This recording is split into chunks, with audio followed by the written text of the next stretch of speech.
Ixoki manje. Ixoki angaseka abantu kodwa. Ikhona Ixoki Holdings. Angazi ubani but ikhampani yomuntu wenyanga leyo. Alright. Ikhampani yomuntu wenyanga Ixoki Holdings. Ngiyayazi Ixoki Holdings. Ikhampani ekithi la thina singabela phela impunga yala.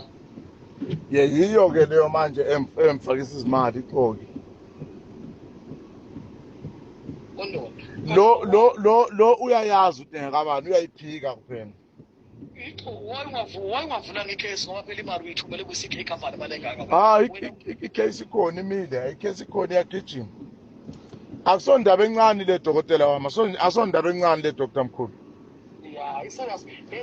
Ngoba angithi ufaka imali kwikhampani uzoyihlanza ikhampani ama-Hawks avela landela ikhampani ngokhulu futhi.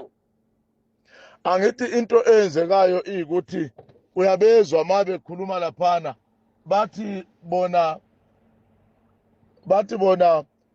xolisa kubheka icele, xolisa kuRamaphosa. Uma usuze wabeka amagama anjalo ungavela ubeka amagama amakhulu anjalo athi Ramaphosa bheka icele soyilahlile. Sokuzofuneka ukuthi kathi belisetshenziswa leli gama kutheni bekunjani lapho abayilahle khona. Yebo, awuthi ngimabela nathi imali ngoba uyakuthi